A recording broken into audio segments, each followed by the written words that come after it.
negotiate that down with you. So I would advise everybody, always try to negotiate the payment terms and get that brought down to as quick as possible. Okay, so negotiating payment terms is important. I think that, a lot of people, when you start a new business, you feel like you're meant to look like you're ready. But sometimes speaking up and making sure that you're clear that, these payment terms don't work for me, is there any wiggle room, is going to be an important conversation. And then the next part of that conversation, really, is what else can you do? Because there are some other steps that people can take too, right? Yeah, so I've come to realise there's another two things that you can do. If anybody has like manufacturers or suppliers, there's negotiating with them as well. So you can start negotiating with them by saying, look, I'm new, I haven't got this, a lot of cash flow, and a lot of these manufacturers, they will support you and help you and say, all right, you don't have to pay me up front.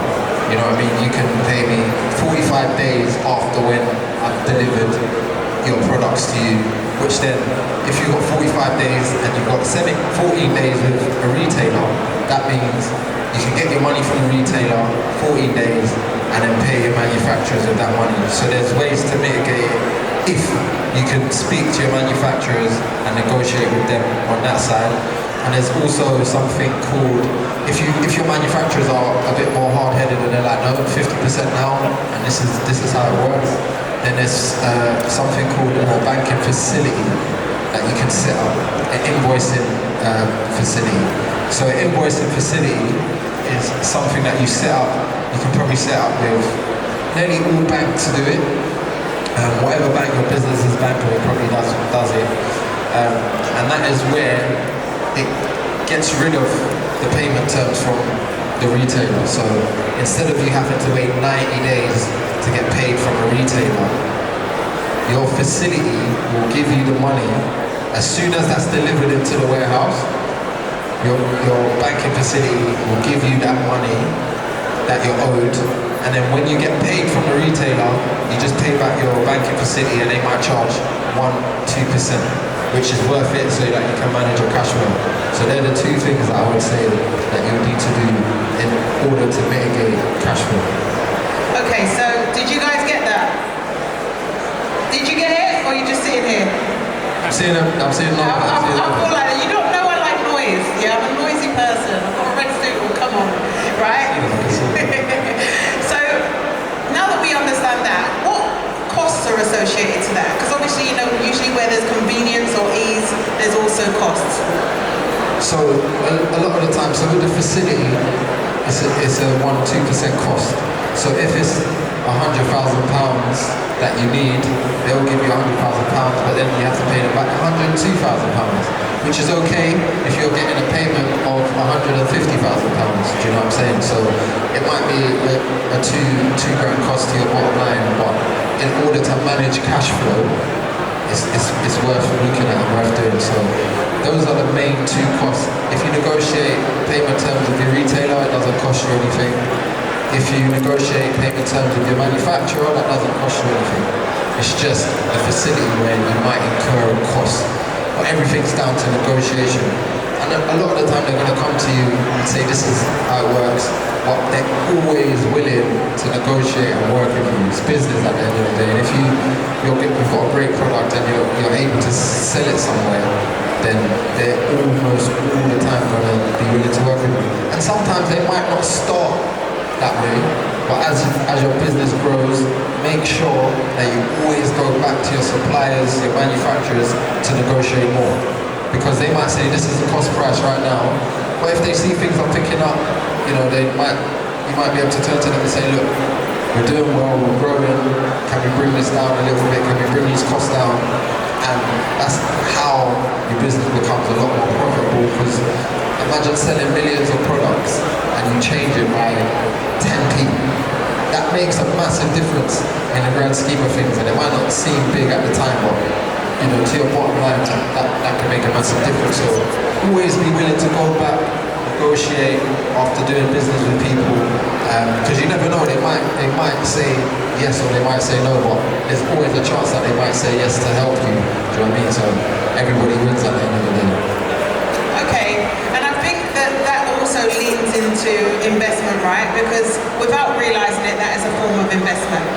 Because whilst you're not taking direct cash from people, you're buying yourself time and runway. So speaking of investment, how did you find actually having to raise investment? Like, what was the process like for you? The process for me for getting investment, it was alien to me. It was new. It felt really weird because a lot of the people that I was even asking for investment from was my friends and people that I knew. So that was very new, but I felt like I just have to,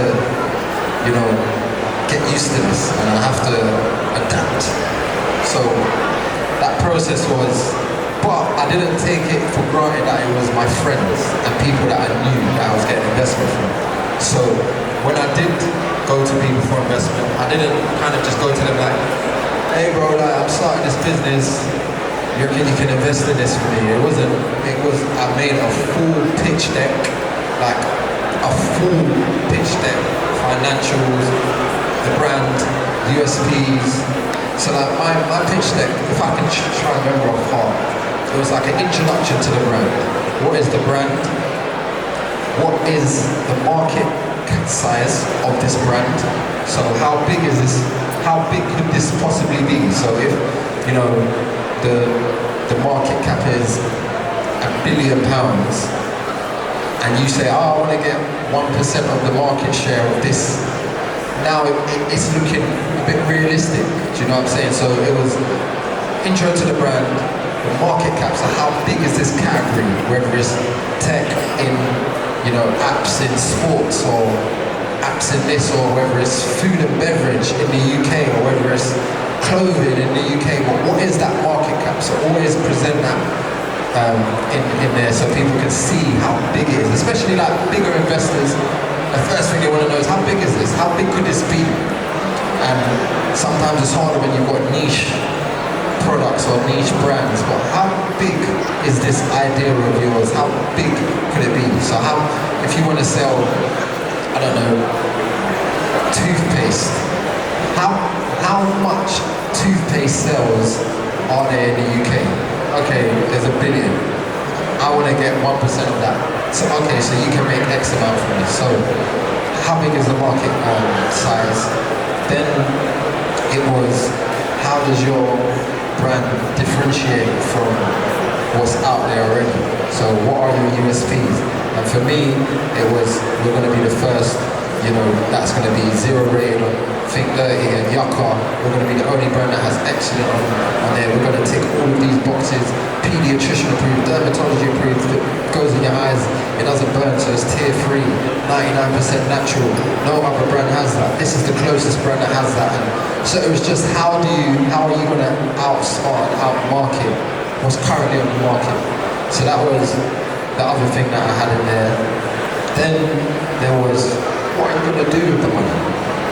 Like, if I'm going to put money into this business, what's the money going on? And you got to be very realistic, very detailed in terms of what is that money going on. Me, it was the team, marketing, and obviously miscellaneous, legals, all of that stuff.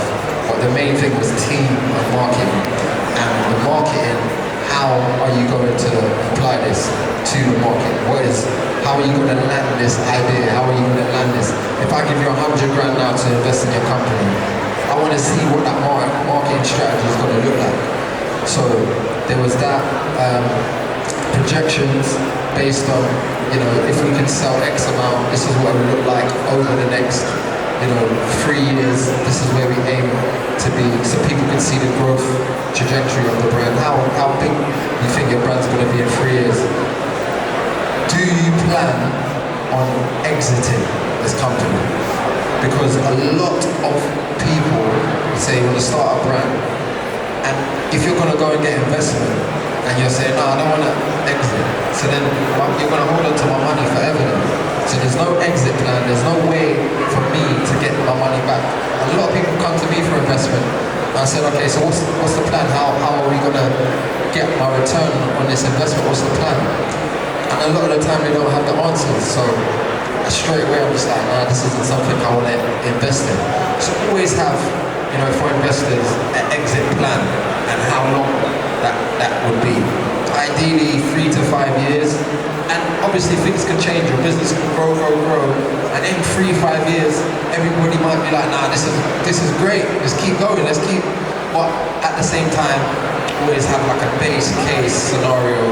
I want to exit in 3 to 5 years. So as an investor, someone can say, okay, if I give you 100 grand now, 3 to 5 years, you want to get it here, I can see how I could potentially get my return on this. So there was that, and yeah, they were like the main points that I had. And then also I had things like just other territories.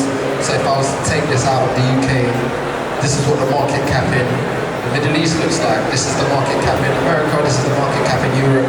Just so that you can see even bigger beyond that, like if this really works, you know, this is what I'm talking about now, UK and whatever, but if this really works, this is what it could look like if we go into these other territories. So getting a market cap for each of these different territories, I would say, is really important, and it just gives people a bigger vision and something to look forward to. So yeah, so I had all of this anyway. I had all of this in a deck, and I was presenting it. I literally just messaged everyone in my phone book that I thought could potentially be interested. I didn't have no shame. I didn't think, they're gonna, why are you asking? You can do this yourself, and all of this stuff. And the thing was, is that, yeah, you could do this yourself, but if you get investment from multiple people, you can go bigger. I feel like I wanted to compete with the likes of Johnson's, I wanted to compete with Avino, I wanted to compete with all of these people. So I said, I need to be able to go for it, really go for it. That's why I went and got the investment, because I was like, I want to compete. Like, I don't want to do this on a budget. I want to kind of really go for it. So that was the reason why I done the investment in the first place. So you got some really big names on, right? So obviously you were strategic and intentional about putting together your deck, about your presentation, about how you presented to your people, about who you presented to. And I know you said you messaged everyone in your phone book, but you were strategic in the people who you accepted investment from, right? Because for those of you who don't know, Krept had contacted everyone, and then it was like everyone wanted in, and it was a bit too many people wanted in, right? And then what happened was you became strategic, because when you're trying to grow, having investors is not enough. It's always better if you have strategic investors that you can say, okay, it'd be great, I know Anthony Joshua, but asking him to promote, or asking him to invest, and then knowing that he'll promote as a byproduct of that is a very different conversation, because now he has skin in the game. So he wants his exit. He wants you to make money because he wants his cash back plus some. So walk me through that process. Who did you actually get on board in the end as investors, some of the big names? I know you've got lots of investors, you don't need to name all of them. So AJ, he was on it straight away, like he's got a child as well. So I knew he would get it. And Joshua, Marcus Rashford. So Rashford's mum invested as well, which was crazy. Like he invested, his mum invested, and I think one of his brothers invested, which was crazy. Jordan Dunn invested, Posty from GRN Daily invested, obviously Conan invested. He was the first person to invest. He actually invested even a bit before I even done the presentation, but because he was there and saw what I was doing, so he kind of knew, and he was just like, yeah. I think he also knows your determination and your zeal. He knows me, yeah. Yeah, so the thing with raising an angel round is usually friends and family, or your customers, right? So the thing is, they are buying into you. As much as your brand can, the product smells great, it has all these great features, but the most important thing that they're buying into is you, and they're understanding that you can deliver. So we understand why he invested. Yeah, no, and I always say this to people, like, when you're going to get investment, you're not just pitching your business, you're pitching yourself, because yes, I could have a great product and a great brand, but if I'm not hungry and I'm not saying I'm putting my all into this, then you're better off investing in something and setting yourself up for failure. Do you know what I mean? So if you're ever putting together a pitch deck, always talk about you and what you're going to do for this brand. Like how much effort, how much energy are you going to put into this brand? So that's why, like, if you watch certain programs and they're doing pictures, they'll always ask, like, okay, so what else do you do? Because people want to know, okay, part-time, I'm doing this and I'm doing that. How much of the time is going to go into this business? So that's why it's important to say, look, with some of that investment, it's going to enable me to focus on this 100% of the time, and I'm going to be able to do this full time. Because one thing investors don't want to look at sometimes is when you're like, oh yeah, you know, I'm doing this on the weekends, and that's like, I don't want to invest in something that you're just doing on the weekends or a couple hours a day. I want something that you're putting your blood, sweat, and tears into. And everybody that invested, I was also adamant, because they would say to me like, what? How much energy are you going to put into this? Because you're doing music. You do all this other stuff. How are you going to find the time? And I said, this is my priority. I'm going to do this 100%. And I haven't let them down ever since. Do you know what I mean? So make sure when you're trying to get investment, make sure you sell yourself as well. Not just your business and your plan for your business, but also yourself.